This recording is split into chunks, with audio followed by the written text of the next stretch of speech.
So in a nutshell, I mean, that's all there really is to rhythm changes. As you can see, it's quite an easy song form and really not that difficult to play. So I'll demonstrate.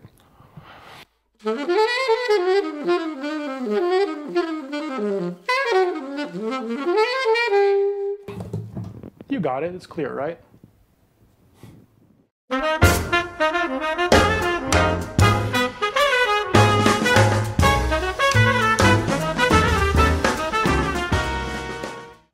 Hi friends, I am the Saxophone Oracle, and this week's topic I wanted to talk about some ways to go about finding a good teacher or finding the right teacher for you.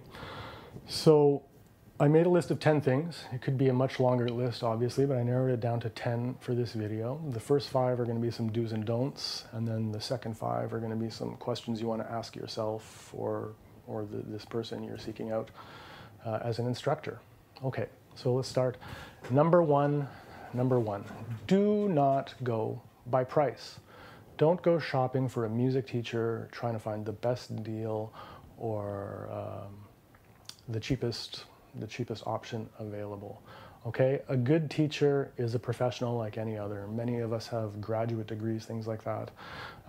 That's not really important, but what is important is a good teacher has put in countless, like we're talking tens of thousands of hours, learning how to play their instrument, learning music, how it works, the building blocks, and also has the experience explaining it to other people, experience teaching. You know, so you're going to have to pay for that. You know, you hire a lawyer, you're going to pay $300, $500 an hour, a therapist, a couple $100, a good mechanic, $100, $150 an hour. So expect to pay for a teacher. So a great teacher, while they might be worth hundreds of dollars an hour, the market doesn't bear it. So what I would say, on average, depending where you live, things like that, somewhere between 40 and 80 American dollars an hour, I think is a safe ballpark to be what you're budgeting for. So I know we all don't have endless budgets, but maybe a good teacher, if it's $50 an hour, you can't afford that every week. Maybe you want to do it every second week or once a month or something like that. But to ensure you have someone who's good and worthwhile. Number 2 is another don't. Don't go shopping online. That's not where you're going to find a great teacher. You're not looking on Craigslist. You're not, I mean, different cities have different things, different countries have different systems, you know. Like where I live, if you search online for a music teacher, you're going to come across these websites of like a music academy or music school, etc. And while some of these places do have good teachers, and you might find a good teacher, by and large, you're kind of not getting the best there. Because the way it works is they're running a business, right? So say they're charging you as a client $40 an hour or something for a saxophone lesson. So, I mean, they need to make their end, so they're keeping about 20. And so what they're paying teachers is between something like, you know, $12, $15 to maybe $25 an hour tops. So they're not really attracting the best teachers or the most experienced teachers. Again, you might find a great teacher in there, you know, but it's really not the best way. So don't shop online. But number 3, do go by referrals. Like most things in life, we go by someone who's recommended to us. Well, the music industry, whether you're looking for someone to play in your band or record with, or someone to teach you, you want to go with someone who comes highly recommended. All right, so it doesn't matter if their website says, oh, I went to the best school, I went to Juilliard or Berkeley or North Texas or Manhattan or whatever. That doesn't matter. What you want to do is find out who their students are, or if you have friends, you know, friends who are taking lessons, ask them about their teacher. What do they like? What they don't like? If you're a high school student, talk to your band director. They know who's out there in your city who has a good reputation, and they've probably had countless other students go through it. So, you know, it's not, you know, it's not about where the person, you know, the kind of education the person had or who that person studied with, etc. It's really who's a good teacher. You want to find that out through referral.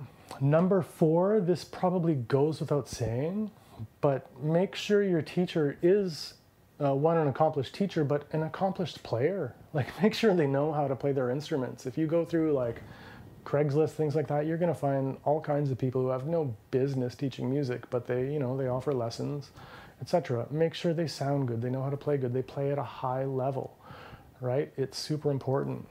Going back to the music academy thing I was talking about in online lessons.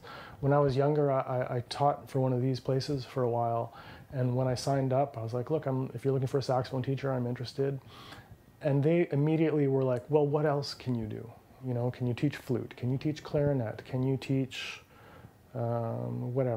composition? Can you teach arranging? And I was like, yeah, well, actually, I'm a very good flute player. I'm a very good clarinet player. I studied all these other things. I'm quite accomplished. Yeah, I could do that if you need. And they're like, well, how about piano? Because we have the most students coming in. Everyone wants to learn how to play piano. And I was like, well, I'm not really a piano player. I don't really teach piano. And they're like, oh, come on, you have a master's degree, you must play piano. And I was like, yeah, I play piano, I'm okay. Like, okay, so then how about we send you beginner students and intermediate students? I was like, hold on a minute, like, no, I'm not an accomplished pianist. There's all kinds of great piano players out there and piano teachers. Why would you start a beginner with someone like me who's just a hack at piano? There's people who are supposed to do that. So make sure the person who's teaching you is accomplished at what you're trying to learn, right? If you want to learn classical saxophone, make sure it's a great classical saxophone player. If someone comes to me and says, hey, I really want to work on merengues and salsa playing, I'd say, guess what? I'm not the guy for you, but I know who is, so go speak to so-and-so. Okay? Are they accomplished on your instrument? Are they accomplished teachers? And are they accomplished at what it is you're trying to learn? Number 5, the last of the do's and don'ts. So we talked about getting someone who's an accomplished player, but do not go looking for lessons with the latest prodigy or whoever's the hottest saxophone player in town. And I'll tell you why. Because while these people are great players, 9 times out of 10, they're not great teachers, right? Especially these prodigies, they click on music, with music on a different level, right? From a very young age, they got it. They think about things differently, right? So sure, if you're very advanced, you're a professional, go see if you can get a lesson with, whoever, Chris Potter, someone like that. You're going to learn a ton. But if you're just starting out, don't go, this guy's the best player in the world, I got to go and take lessons with them. Because they haven't had the same trials and errors. They haven't had to approach the problems the same way most individuals do. So while you want a great player, you want someone who's had to really work hard to figure out the pieces, so that they can help you understand, figure out ways that you're gonna learn best, right? It's just, most of us just don't click like that. So don't go trying to study with a prodigy. That's number 5 of the do's and don'ts. So the first 5 were do's and don'ts. Now the next 5 are more about what makes a great teacher, what makes the right fit for you, what are the questions to ask of them, what are the questions to ask yourself. So number 6 on the list is, does this person ask questions and are they engaged? Okay, this is very important. When you go to someone for a lesson for the first time, they should be asking you questions. They should be learning about you, the kind of music you like, what your goals are. Do you want to be the next superstar saxophone player?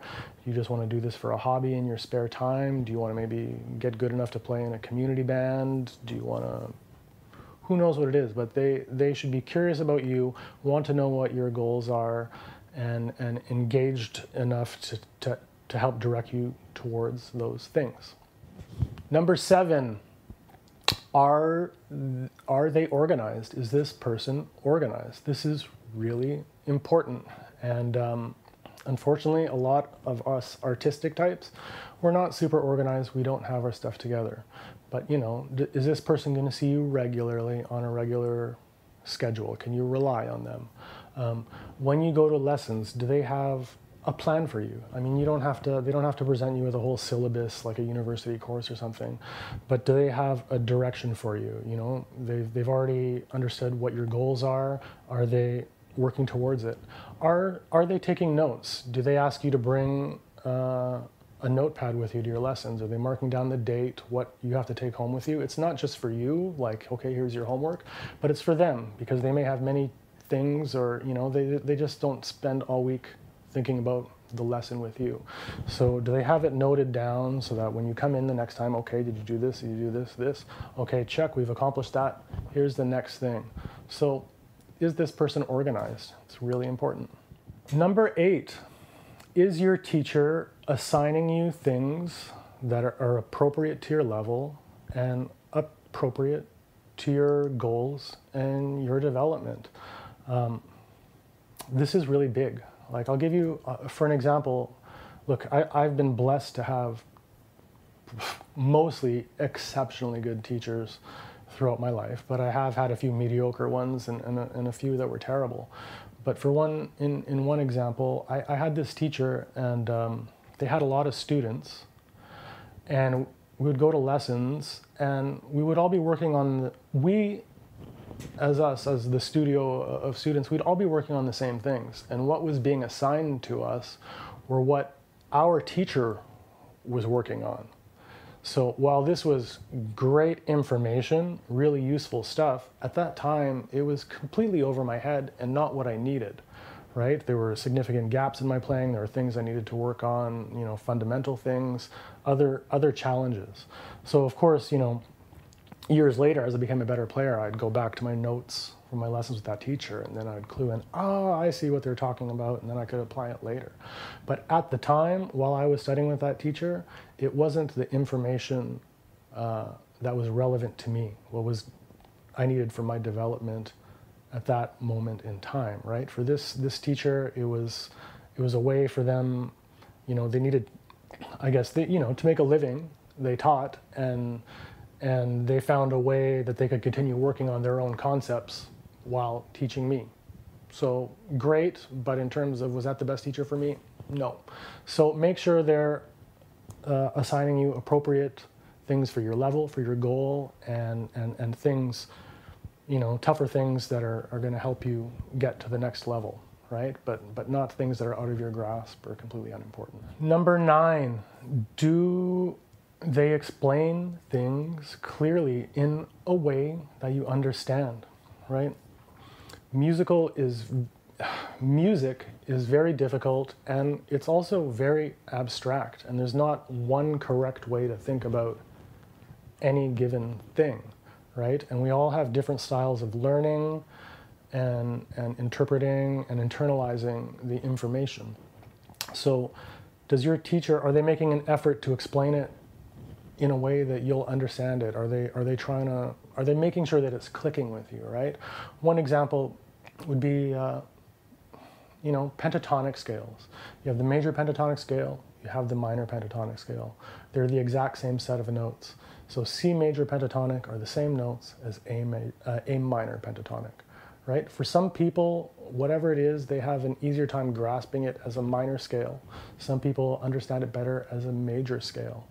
You know, it's the exact same material, but described in 2 different ways, right? So there's so many ways of coming about a musical problem or explaining a solution or a concept. So does your teacher making the effort to find the way that it clicks with you? And then number 10, the final one, I would say, is the person you're studying with, you know, you got to ask yourself, are they really there for you, or are they there for them? Because look, it's the truth. I mean, you're the student. You want someone who's there, who's committed to your learning, to your development, things like that. Again, I've had some really great teachers. I've had teachers who've gone above and beyond, you know, and you can't expect that from every teacher. But, you know, for example, I had a teacher who, you know, when I was looking for saxophones, would help me shop.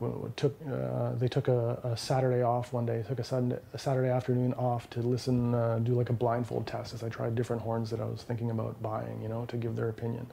You know, you can't expect that from every teacher, but you certainly need to expect that they're there, they have your best interests at heart. I mean, the reality is, in the professional music world, most everybody teaches as part of their income, supplement their income, you know. When I think about my colleagues, I think on one hand maybe of people I know who just don't teach, you know, and you ask them why and they're very honest. It's like, I don't like it, or I'm not particularly good at it, or I don't have the, you know. But for the most part, everyone teaches, and a lot of teachers are just there for the paycheck, unfortunately. You know, they're not really engaged in your learning. They just want to make some money, you know. So is this person, you know, is this person checking in with you? Are they making sure you progress? Or are they really interested in you, you know, as a whole? Are you their focus, right? So that's very, very important. Number 10, you know, are they there for you, the student? I'm the saxophone oracle, and that's what I wanted to talk about this week, right? Finding a good teacher. It's not always easy, but a great teacher is super valuable to our development as musicians. Not everyone's a great teacher, or some people are great teachers, but they're not the right fit for you. You know, it's a two-way street.